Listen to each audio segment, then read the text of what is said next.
Saudações, caros amigos. Hoje temos mais um Moz Fin Dev Talk. Um talk que, como tem sido os outros, enquadrado na plataforma Finance for Sustainable Development, Finanças para o Desenvolvimento Sustentável. Este talk hoje é particularmente importante e para mim, pessoalmente, por causa da relação pessoal que há muito tempo tenho com o professor Dr. Lourenço do Rosário. Convidámos o professor Lourenço do Rosário por muitas razões, mas não vou citar todas.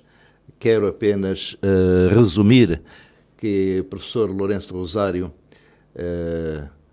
nasceu em 1949 em Marromeu, no Luabo, em Marromeu. Depois passou pelo Malawi, ainda criança, depois fez os estudos então no Luabo, em Marromeu. Portanto, província de Sofala, província da Zambésia, são as raízes do nosso muito bem conhecido professor, o Dr. Lourenço do Rosário. A sua biografia é extensa, quero apenas recordar, citar que a sua vida profissional começou como professor da escola Nordeste. A escola, portanto, uma escola secundária, a escola preparatória do Noroeste. E aos 24 anos começou a lecionar. A sua carreira de docência evoluiu ao longo dos tempos e acabou fazendo, e passou por ser convidado, aceito ou oferecido uma bolsa da Gulbenkian, que foi estudar para Portugal, fez o doutoramento, foi convidado pela Universidade Nova de Lisboa para lecionar, depois regressou a Moçambique, lecionando também na Universidade, na UEM, a convite do ex-reitor, Dr. Rui Baltazar, e portanto, mas depois da docência fez muitas coisas que são muito importantes para as reflexões que hoje queremos fazer aqui. O professor Lourenço do Rosário tem um percurso multifacetado e que vai muito para além da docência. Após esta introdução, eu creio que o professor Lourenço do Rosário vai me corrigir, vai acrescentar alguns elementos importantes que me escaparam, e para não tomar muito mais tempo. Professor, muito obrigado por ter aceito este convite e não sei se quer acrescentar mais algumas notas à sua extensa vida profissional. Muito obrigado, Soto.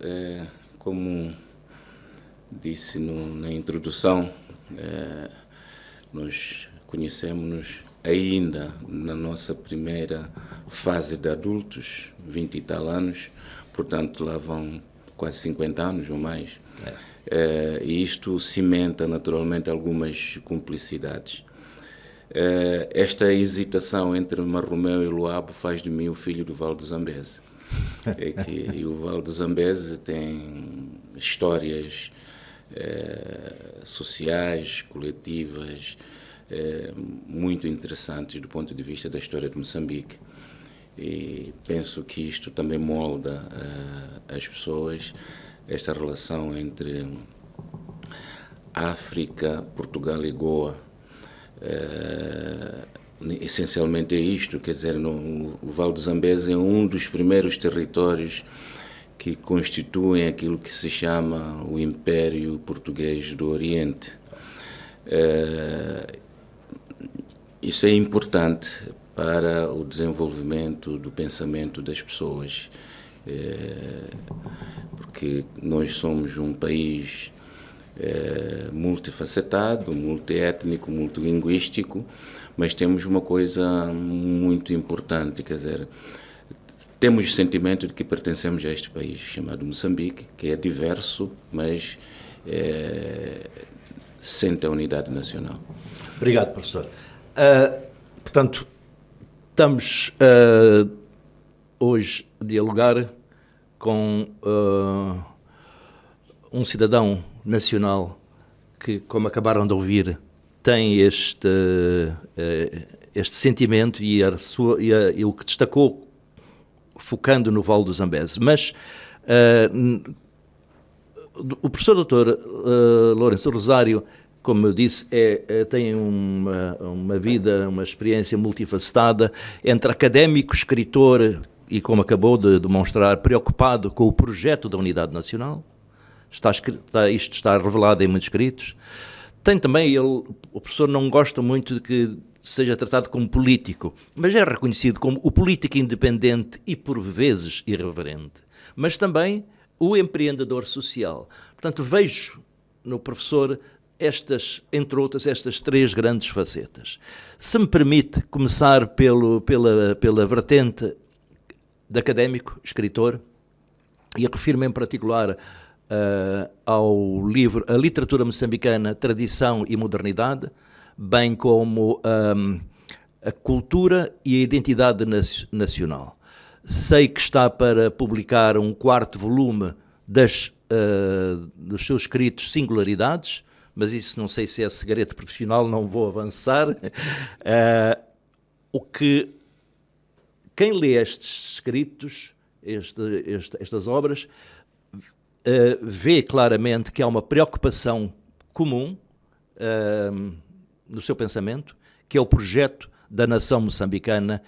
É algo que está em construção, mas como na vertente literária, acha que os vários campos da literatura têm contribuído para esse projeto? E porque foi dito, a arte e a literatura está muito profundamente abordada nesses escritos. Acha que tem havido um trabalho mais... ou poderia haver com mais impacto neste projeto da nação? Muito obrigado. Ultimamente tem aparecido, ainda há 2 dias apareceu um texto longo de João Bernardo Noana, que, do meu ponto de vista, é um pouco injusto para com os intelectuais moçambicanos, sobretudo as pessoas da área da literatura, porque nós temos um país que está a atravessar grandes turbulências de assimetrias sociais, políticas e económicas. E há sempre alguém que diz que o que falta em Moçambique é a voz dos intelectuais e dos escritores, etc. Que o silêncio dos intelectuais é ensurdecedor. Não é verdade. Não é verdade porque, desde o tempo colonial, que a literatura tem contribuído grandemente para profetizar determinadas saídas da nossa sociedade. O problema é que a maior parte daqueles que detêm o poder assobiam para o lado. Portanto, não tem, digamos assim, o cuidado de respeitar a opinião pública e a opinião dos intelectuais como sendo os melhores conselheiros para corrigir as assimetrias. Portanto, não é o silêncio.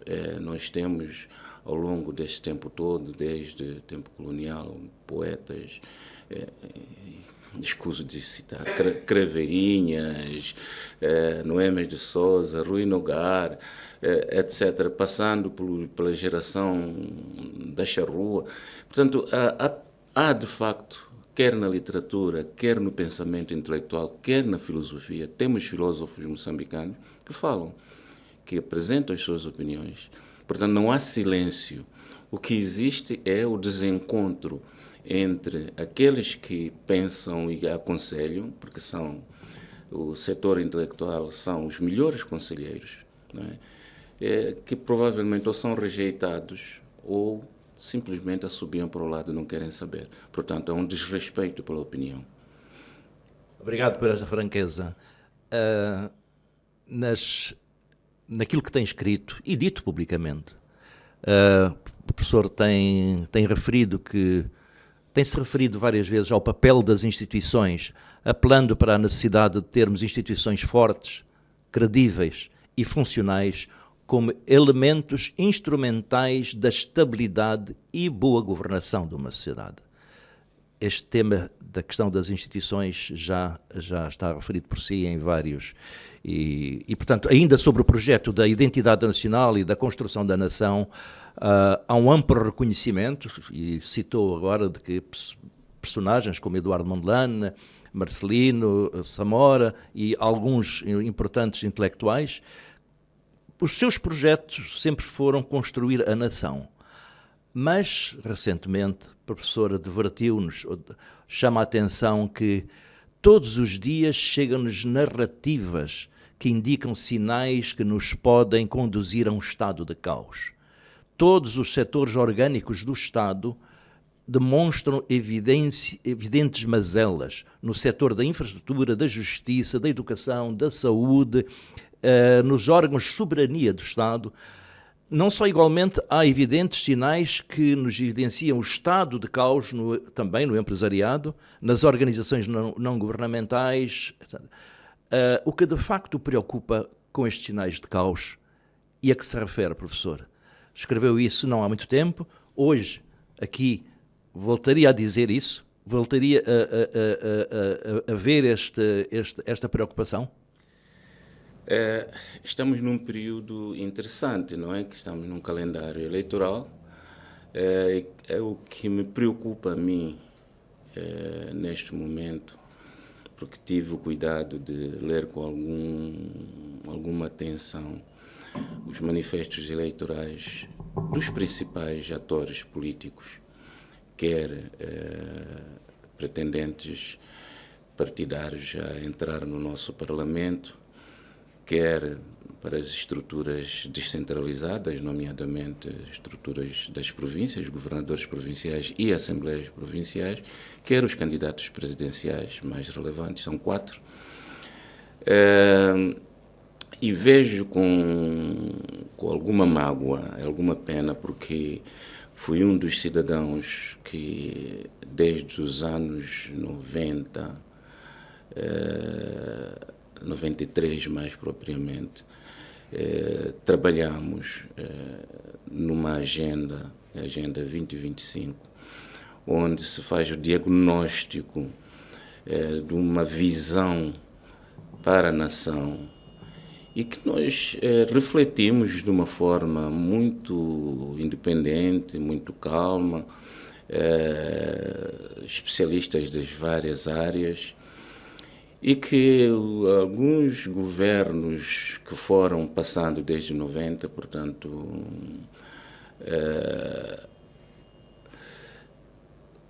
referem que os seus manifestos são baseados na Agenda 2025.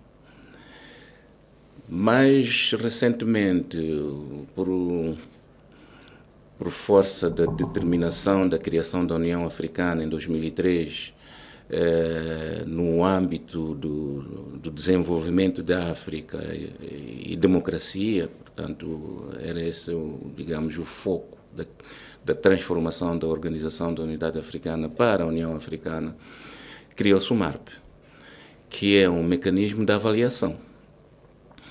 Moçambique autoavaliou-se e apresentou a sua autoavaliação por 2 vezes, em 2009 e 2015, na Líbia, em 2009 e 2015, na cidade de Joanesburgo, onde se fez o diagnóstico da boa e má governação dos vários setores, da democracia, portanto, no fundo, capítulos que a Agenda 2025 propunha para que nós pudéssemos atingir em 25 anos o estágio da abelha, que é a boa governação. E o MARP faz o diagnóstico daquilo que foi cumprido e não foi cumprido.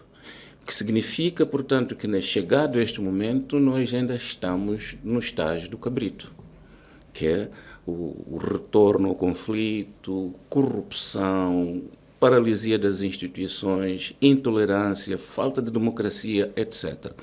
Portanto, Isso está lá, portanto, escrito por moçambicanos.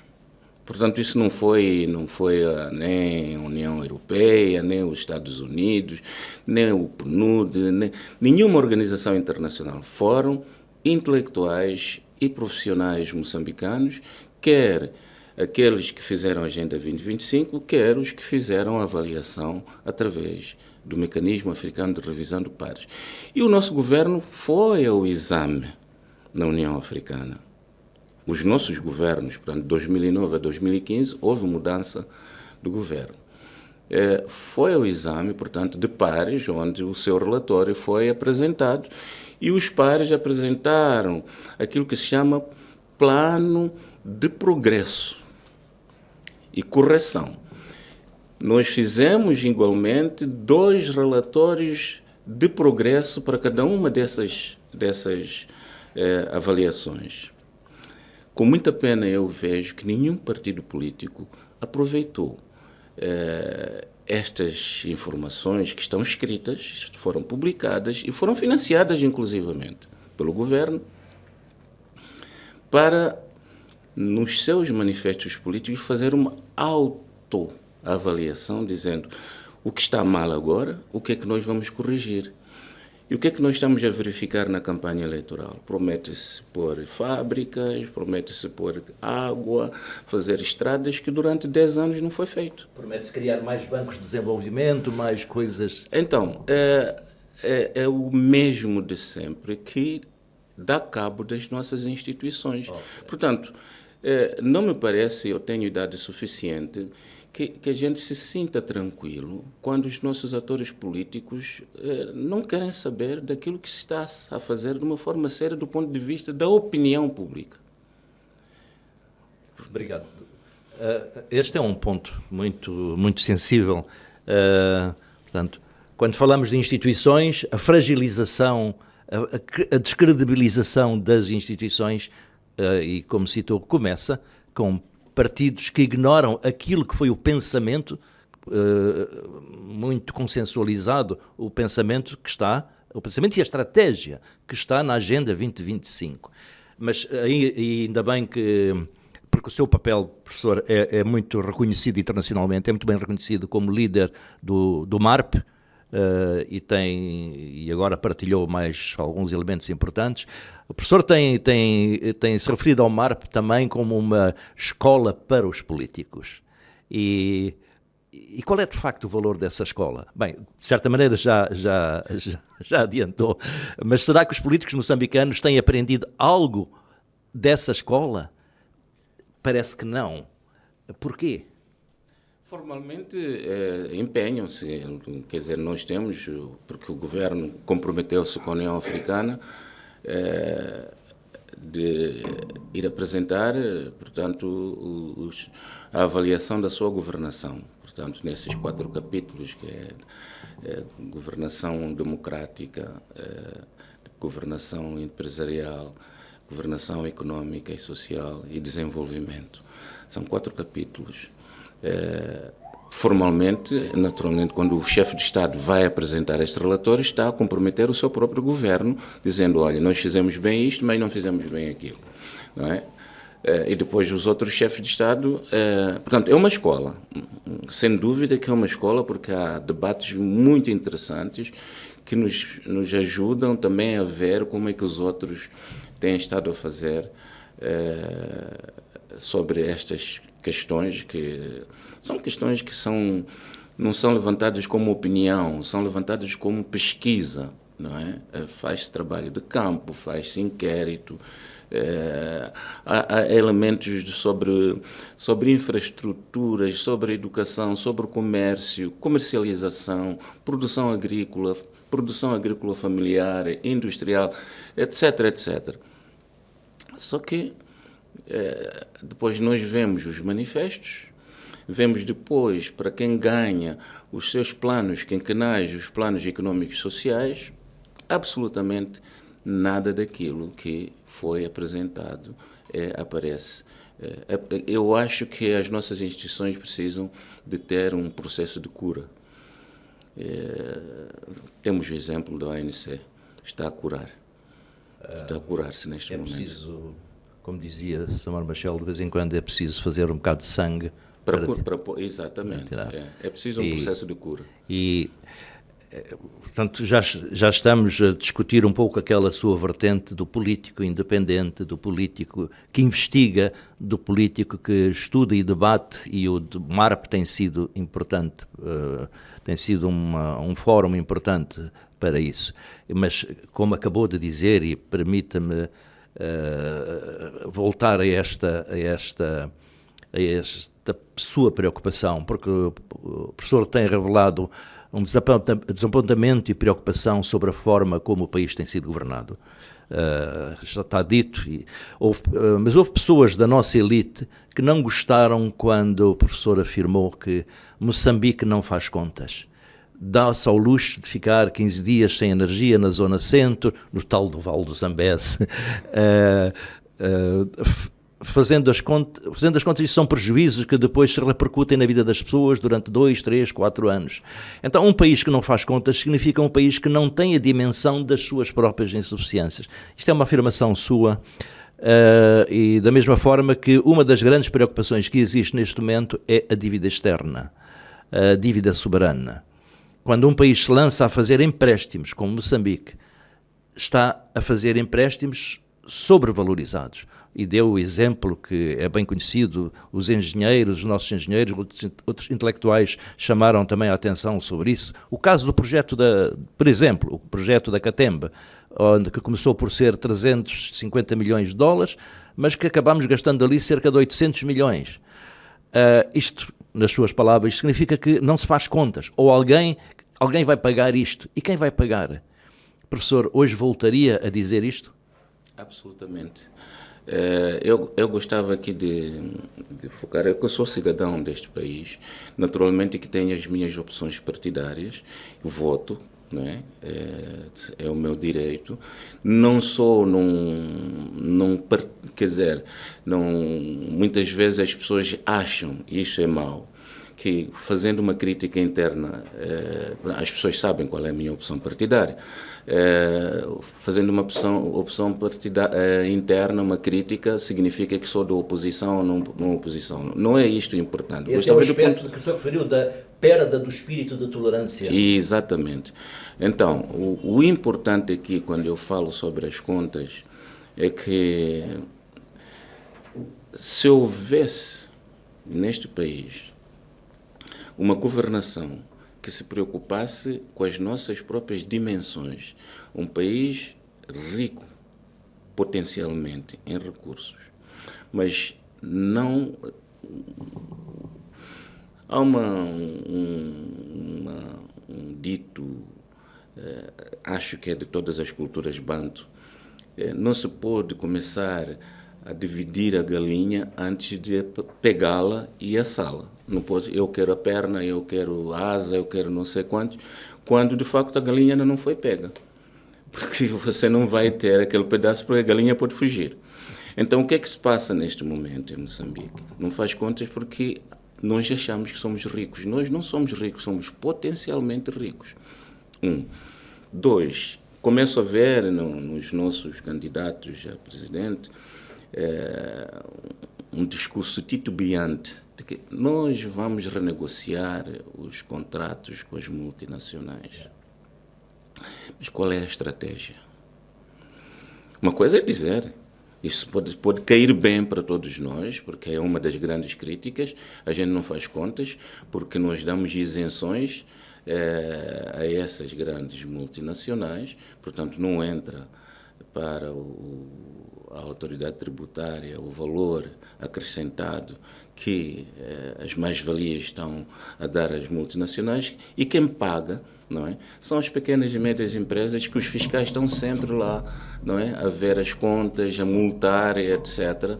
E é por aí, por isso não chega, portanto o orçamento do Estado não chega com os contribuintes de pequenas e médias empresas. E depois já a fuga ao fiscal, depois já a corrupção, não é? Do dinheiro público, há maus investimentos nas infraestruturas do Estado, nas estradas, nas escolas, nos hospitais, na formação, etc. Então o país não pode andar. Então, eu voltava a dizer exatamente a mesma coisa. Obrigado, professor. Já esperava isso. Falámos de estratégias e eu quero lhe agradecer ter feito uma referência à Agenda 2025 e retomo a questão das estratégias. Estamos neste momento, e as várias organizações políticas, a apresentar estratégias e o Governo acabou de aprovar, fomos informados, não sei que debates é que houve por trás disso, mas fomos informados que foi aprovada a ENDE, Estratégia Nacional de Desenvolvimento Económico. Ao mesmo tempo, portanto, a sua franqueza para falar abertamente com a nossa situação interna é muito, acho que é reconhecida. Mas eu creio que é importante também olharmos para os nossos parceiros internacionais e estamos numa corrida contra o tempo para a realização dos Objetivos de Desenvolvimento Sustentável. Estamos numa corrida contra o tempo para a tal da Agenda 2030. Dentro de 2 semanas há a Cimeira Futuro, em Nova Iorque. Daqui a menos de um ano há o Encontro Internacional para Finanças para o Desenvolvimento, a 4ª Cimeira Internacional para o Desenvolvimento. E um grande debate que se está a verificar já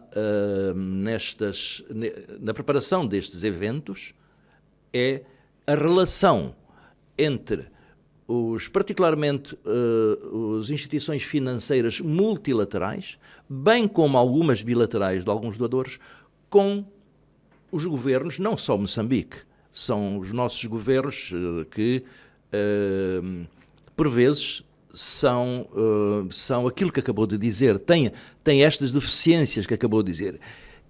E aí resulta o quê? Resulta uma dificuldade de relacionamento saudável entre os governos nacionais, as instituições nacionais, melhor dizendo, e as instituições multilaterais. O debate que há é que é preciso, fala-se da arquitetura financeira internacional, mas fala-se também da necessidade da cidadania, dos cidadãos de cada país terem maior acesso ao relacionamento, ao endividamento com as instituições financeiras internacionais. Portanto, há este debate em curso, que não é apenas do lado interno, mas também do lado das agências multilaterais. O que é que acha, na sua experiência, particularmente no MARP, nos debates internacionais que tem, acha que vamos evoluir para um cenário de mais coerência de políticas? Colocou uma série de questões complexas. Começando exatamente com as agendas, não é? A Agenda 2030, que é o desenvolvimento sustentável. Mas a África, a União Africana, definiu já o 2068. 63? 2068. Okay. 2068. Bem, agora, então, já estou confuso. Se é 63, é 2068. Mas tudo bem, mas é 2060 e tal. Sim. 2060 e tal. África 2063, eu gostava. Ok. Ao mesmo tempo, há um pensamento do Muammar Gaddafi que estão a tentar apagar, que inclusivamente acho que foi um dos fatores que o levou ao assassinato, que era colocar a África em plano geopolítica de uma forma relevante. Não importa os métodos que ele queria, etc., mas há um pensamento. E nós estamos a viver 2 tipos de discursos neste momento em África. Temos um discurso pós-colonial, portanto, há alguns países, sobretudo aqueles mais que respeitam o pensamento, sobretudo na África Ocidental, a revisão dos parâmetros com que os países saíram da colonização e do colonialismo para novos paradigmas de relacionamento com as antigas potências coloniais, que são ocidentais. Não é? Então está a surgir um novo discurso pan-africano. E é interessante, aqui nós temos pouco debate político sobre isso. As nossas televisões, as nossas rádios, etc., não são capazes de estar atentas ao que se passa aqui em África. Estão mais preocupados com Israel, com a Ucrânia, com Venezuela, etc. O que a comunicação internacional nos vende.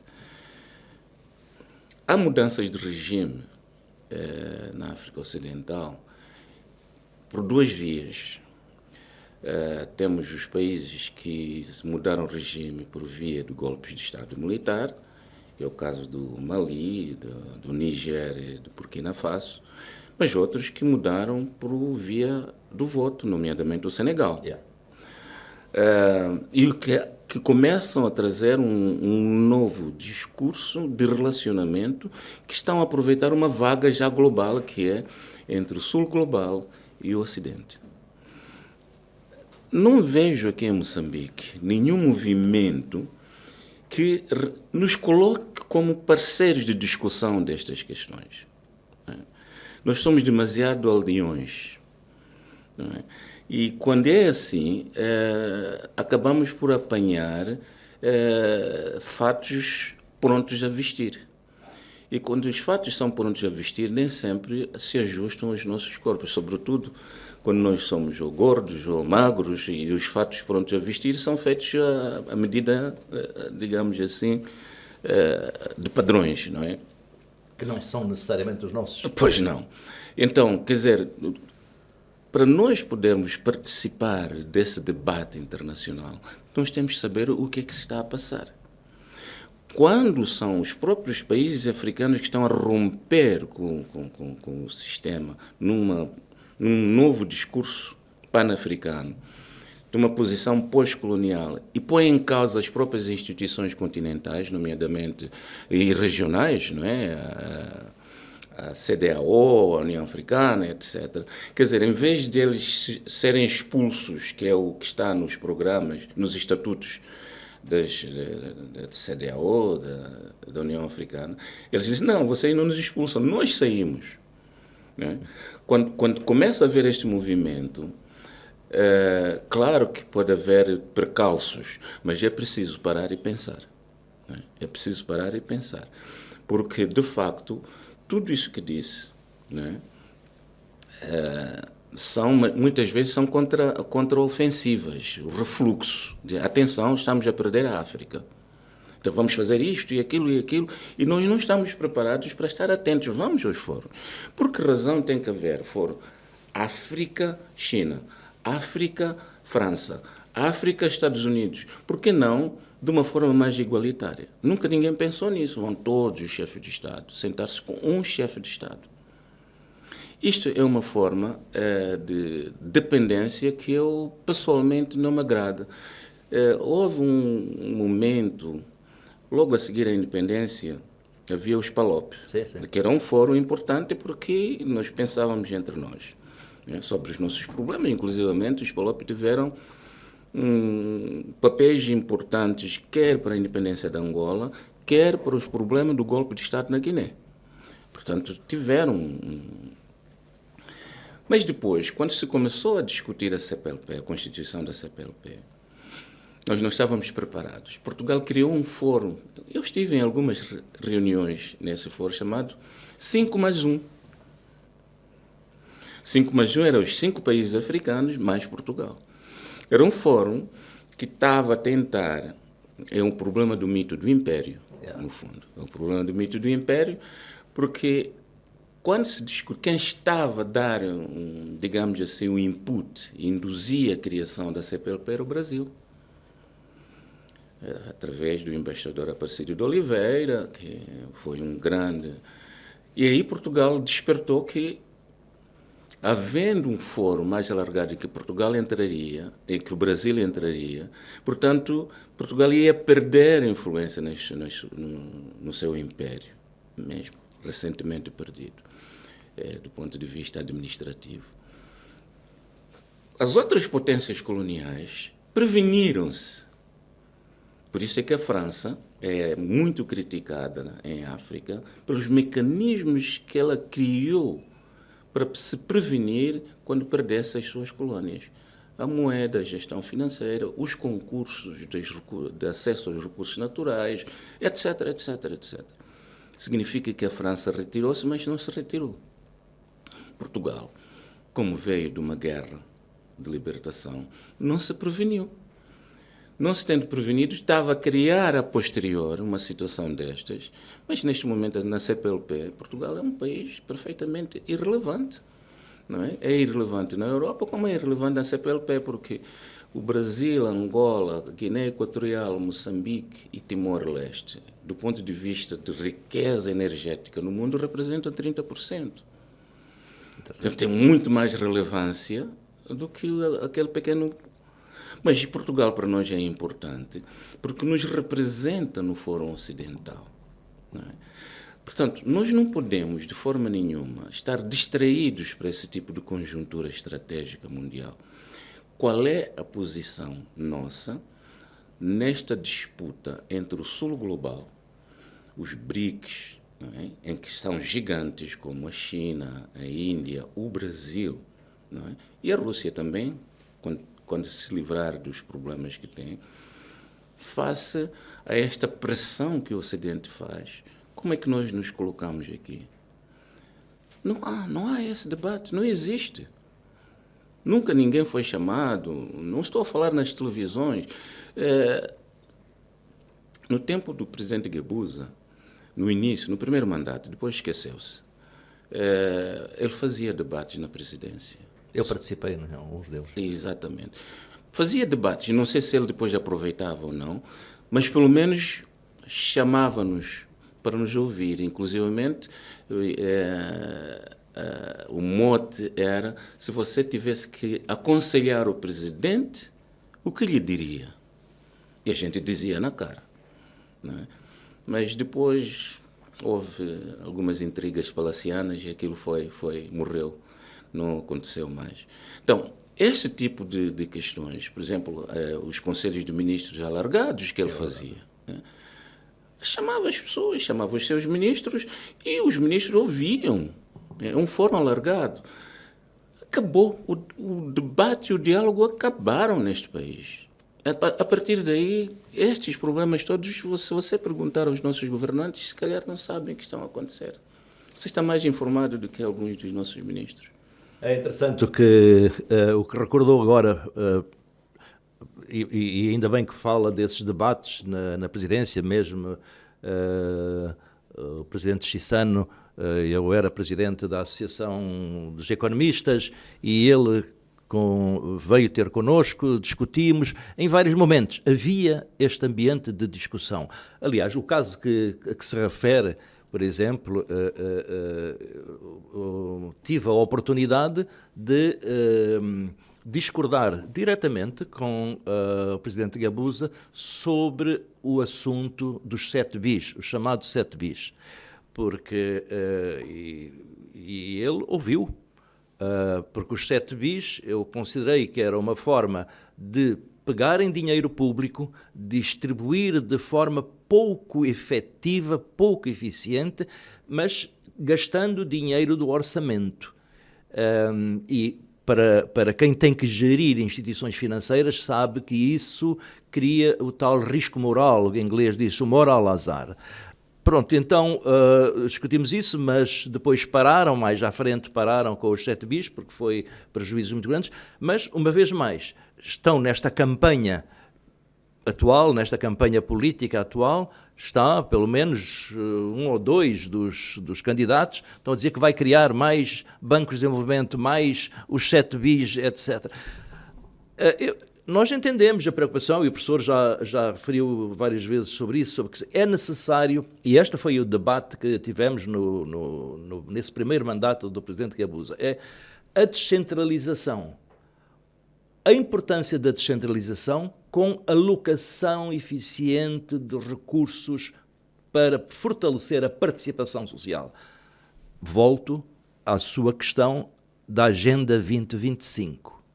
Na Agenda 2025, um tópico importante que está lá é o reforço da descentralização num país diverso, geograficamente, culturalmente. A questão da descentralização tem parecido para alguns intelectuais, como, por exemplo, o professor, uma questão essencial para reforçar a unidade da nação, para reforçar a capacidade de alocação eficiente dos recursos. Porquê é que isso não tem acontecido, professor? E é isto, peço desculpas, esta é uma das dúvidas nesta relação das nossas instituições com as instituições multilaterais, é que os recursos das multilaterais, ao fim e ao cabo, dificilmente chegam de forma eficiente aos destinatários para resolver o problema da pobreza, do empoderamento da mulher, etc. Tudo isso nos workshops se fala, mas eu percebo de algumas intervenções suas, é que sem esta descentralização, estes objetivos de desenvolvimento social, esta questão do desenvolvimento verdadeiro do país, dificilmente vai acontecer. Porquê é que não há uma descentralização efetiva? Repare, isto tem raízes históricas. Moçambique acede à independência pela via militar, através da luta de libertação nacional.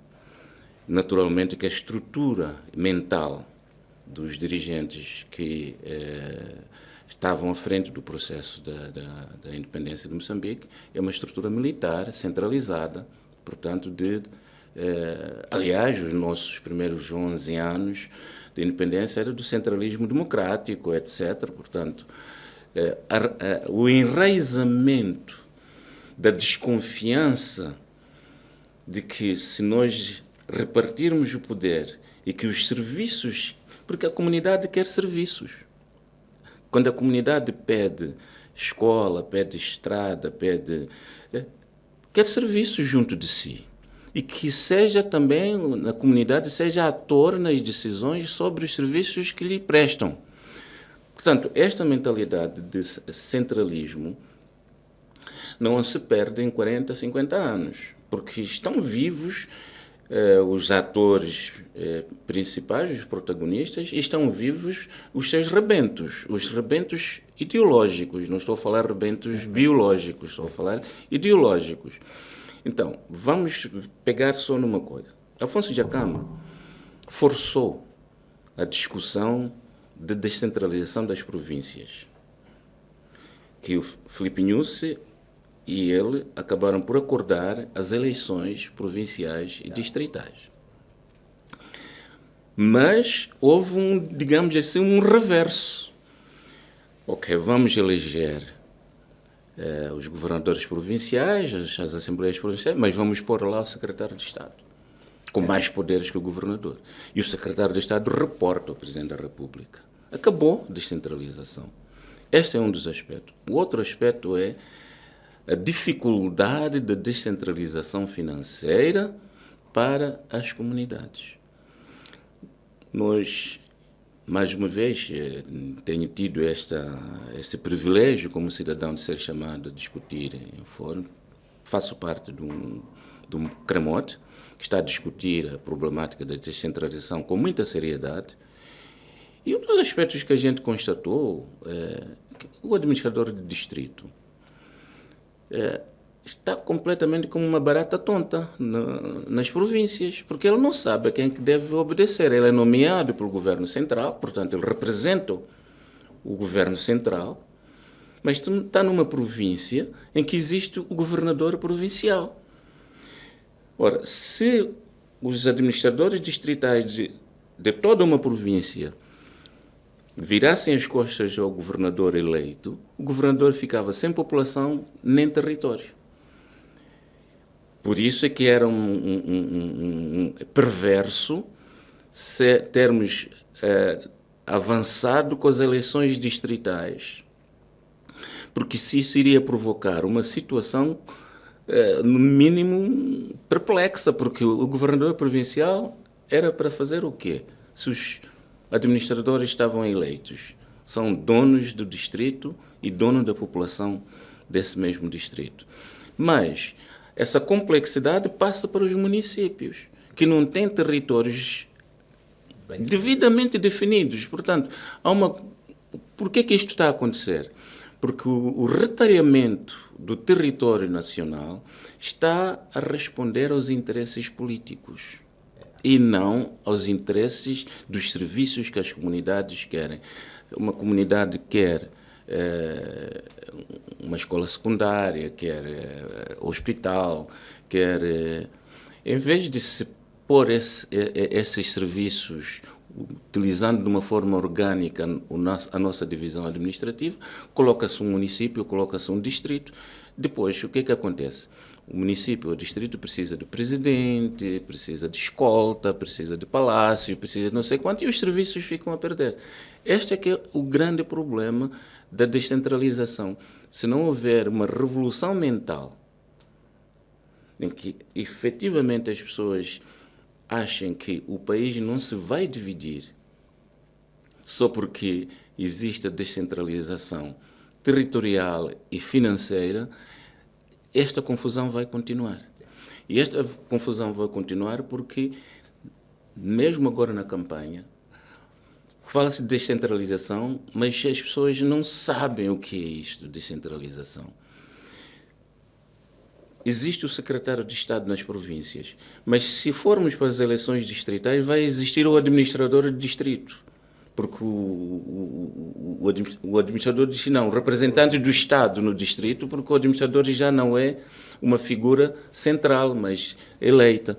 Então, isto é que é o grande medo da divisão, que é interessante que ainda na Assembleia Popular tinha sido discutido e aprovado o princípio dos distritos municipais. E a lei foi aprovada em Assembleia e depois foi considerada anticonstitucional. Então, alguma coisa aqui, em termos de interesses políticos, está a impedir esta preocupação que nós temos, que devolvam o poder ao povo. Né? E o povo vai saber exercê-lo. Porque o povo quer serviços, quer boas estradas. Eu tive uma oportunidade nesta coisa de descentralização em Mopeia. Estávamos a fazer um inquérito no âmbito do MARP e numa comunidade, uma aldeia lá, uma das localidades de Mopeia, juntou-se a população, os seus líderes comunitários, e estavam sentados dois que nitidamente eram os líderes da comunidade, via-se pelas suas intervenções, pela forma como a população lidava com eles, etc. E um deles disse assim: chefe, eu tenho uma preocupação, que o meu povo aqui está preocupado. Mas este meu amigo aqui que está ao lado, que é meu inimigo, também tem a mesma preocupação. Eu disse: mas são inimigos por quê? Não, é que eu sou da Frelimo, ele é da Renamo. Portanto, o que ele estava a dizer era adversário político. Sim, sim. Mas os dois tinham a mesma preocupação. A preocupação simples. Por que que o açúcar de Marromeu custa 16 meticais o quilo e do Malau custa 6? Menos de metade. Problema de comercialização, de contrabando, etc. Não é? E de custos de produção. No fundo, quer dizer, aqueles dois homens estavam preocupados com questões de microeconomia, não é? E de gestão dos serviços do Estado, que não se preocupam com esta. Quando eu falo, não faz contas. Porque depois são capazes de prender o contrabandista que traz o açúcar a 6 meticais e não sabe quais são os fatores que permitem que este açúcar chegue mais barato no país do que aquele que está a ser fabricado no país. Ninguém pensa nisso, só querem medidas administrativas. Né? Assim como o milho, o Soto sabe disto, de Milange, de Guru, de Ligoma, de Lioma, etc., é vendido por bicicletas, não é? E os malavianos põem armazéns do outro lado da província da Zambésia, Milães, vão vender. E depois, quando há falta, quando há insegurança alimentar, eles vendem-nos a nós o milho de novo.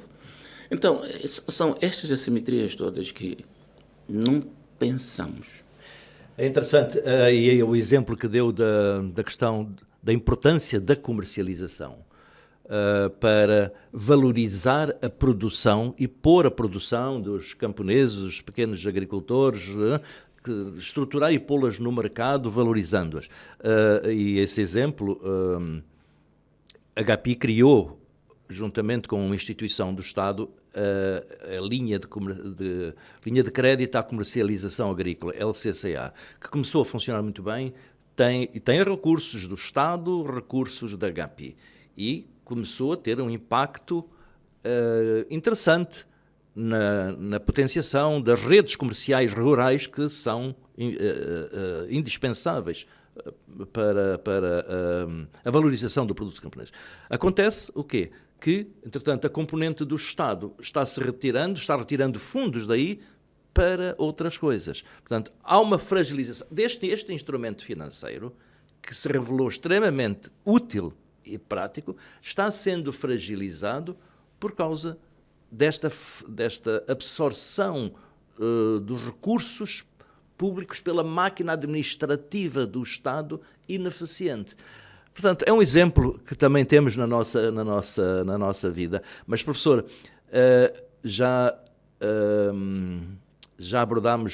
abordei muito consigo a sua vertente académica, a sua vertente de político, mas há uma coisa que também não pode escapar, é a sua vertente de empreendedor. E o professor é também reconhecido por ter sido pioneiro em criar uma universidade privada em Moçambique. Foi um ato pioneiro. O professor é reconhecido por ter sido um dos investidores privados pioneiros na GAPI. Portanto, mas não se lhe conhece grandes riquezas, portanto, é visto como um empreendedor social. O que é que o move a fazer isto?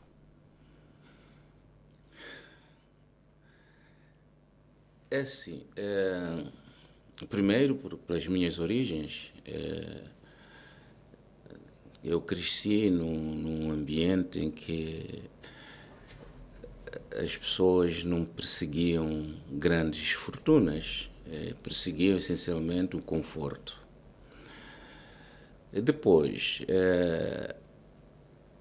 a minha mãe, isso é importante, portanto, tinha 5 filhos, separou-se, os meus pais separaram-se, e a minha mãe conseguiu, através das suas próprias atividades, formar os filhos e guardar algum valor para poder constituir, não digo, quer dizer, o conforto financeiro para não ser considerada pobre. Nunca entramos em insegurança alimentar.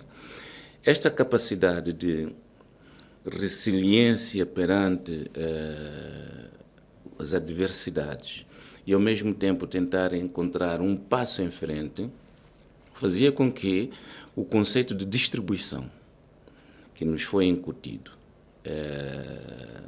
pela minha mãe e depois meu pai, quando regressou, da grande família, não é? Não deixar nenhum membro da família caído quando nós podemos pegar. Morre um irmão, pega-se nos filhos, morre...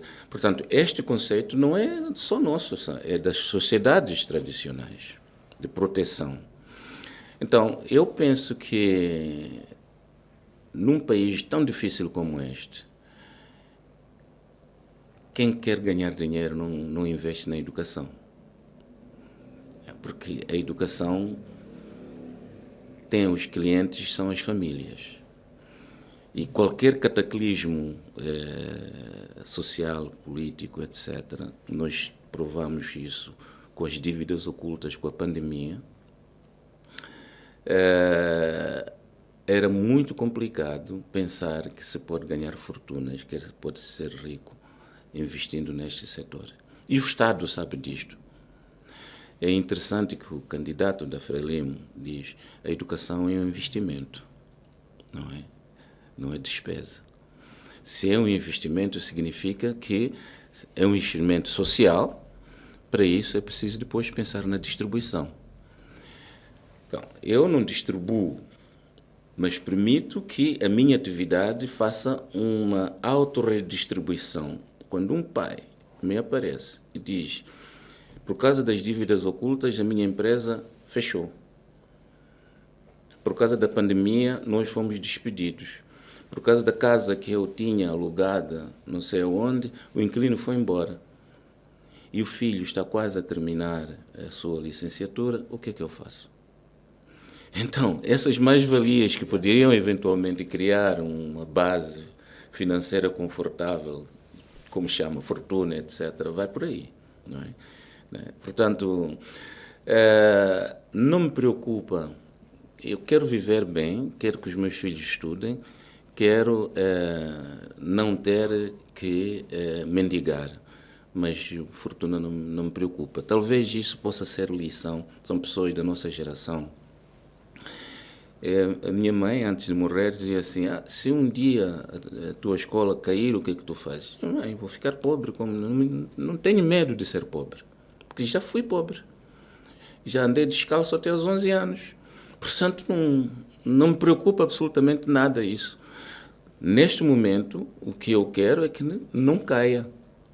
Portanto, é uma lição, é uma homenagem que eu presto à minha mãe. Obrigado, mas são valores morais que acha que não discorda que hoje há muita obsessão pela ostentação. Não há muita, mas quer dizer, temos uma elite que muito ligada ao poder e que domina instituições importantes, que está focada na acumulação e pior do que isso, na ostentação da sua falsa riqueza. Isto é um fenómeno que marca as crescentes desigualdades sociais dentro do nosso país. Como é que acha que os atuais candidatos a governar, no Parlamento, deveriam abordar estes assuntos? Há uma distorção bastante grande de valores, porque há uma pulsão, por um lado, de ostentação de sinais exteriores de riqueza, e para dar vazão a esta pulsão, as pessoas tornam-se como hidras, quer dizer, são insaciáveis, não é? Do ponto de vista...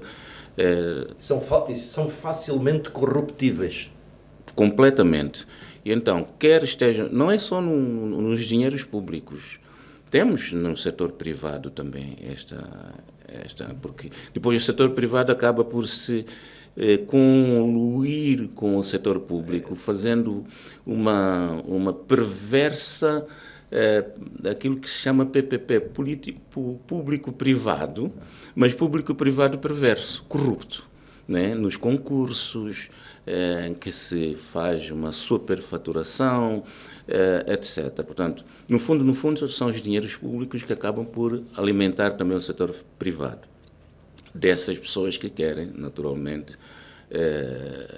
Depois, os seus exemplos são a ostentação do Dubai, etc. Essas sociedades perfeitamente artificiais, não é? Que acabam por ser, digamos, os seus paradigmas de comportamento. E, de facto, isso provoca imensa assimetria social, grande, e isso é uma preocupação. No outro dia eu estava a ouvir o Hélder Muteia falar nisso, não é? Quer dizer, o grande problema deste país é que a pobreza já se tornou endémica, não é? E se reflete na fome. Não é? Se reflete na fome. E então, nenhum dirigente pode aspirar a governar este país sem fazer um discurso de ruptura. E ainda não ouvi. Ainda não ouvi nenhum a fazer o discurso. Os discursos que eu ouço são essencialmente populistas, que é uma coisa diferente. É uma coisa diferente. O discurso de ruptura com estratégias muito concretas ainda não ouvi. Obrigado, professor. Por fim, como fundador, como eu disse, empreendedor com a visão social, pioneiro no ensino na universidade, pioneiro como investidor numa instituição financeira de desenvolvimento que é a GAPI, o que é que nos aconselha a criarmos este espaço, F4SD, Finanças para o Desenvolvimento Sustentável? É um espaço aberto. O que é que nos aconselha como devemos orientar este espaço? Porque ele também é seu. Olha, eu, apesar desta postura, do meu pensamento, eu sou otimista. Eu acredito, quer dizer, tenho muitos amigos meus que estão completamente desiludidos e que acham que não vão continuar, vão-se embora. E há também muita da geração de 40 anos, neste momento, há um fenómeno interessante, jovens de 40 anos que também estão a sair do país. Né? Não se deve ignorar isto. Mas jovens com competências técnicas que precisamos deles aqui. Estamos a perder esses jovens. Não é? Estamos a perder. E têm 40 anos, têm filhos de 10, 12 anos e o argumento é sempre a educação e a saúde. Então vendem ou alugam as suas casas aqui e vão-se embora. Não é? Vão para aqui, para países vizinhos, ou então vão para Portugal ou para Reino Unido, etc. Aí onde calha. Eu não, eu quero continuar aqui. Né? Eu quero continuar aqui, por isso é que eu autorizo-me, não é? Porque se eu quisesse ir embora, deixava de falar. Agora, autorizo-me a falar para poder contribuir para a mudança.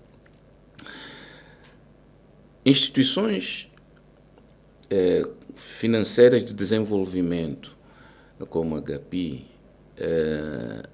só vingam se não avançarem de uma forma kamikaze, não é?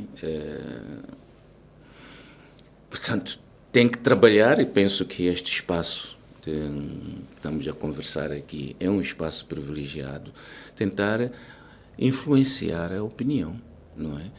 Que a opinião é como uma semente, não é? Vai brotando e vai espalhando os grãos, etc, etc, para formar um grande movimento de opinião que influencia as políticas públicas. Porque sem políticas públicas, por mais que lute o GAPI, não consegue. Não é? E então, as políticas públicas na área do desenvolvimento são importantíssimas. Começam, naturalmente, se a nossa economia, a base da nossa economia é a agricultura, e nós sabemos que a grande parte da agricultura é a agricultura familiar, e não há absolutamente nada sobre o financiamento da agricultura familiar, não é? Porque a terra, a lei da terra, não permite que se transforme num valor, não é? E GAPI, para poder entrar, é preciso que haja alguma coisa que permita isto.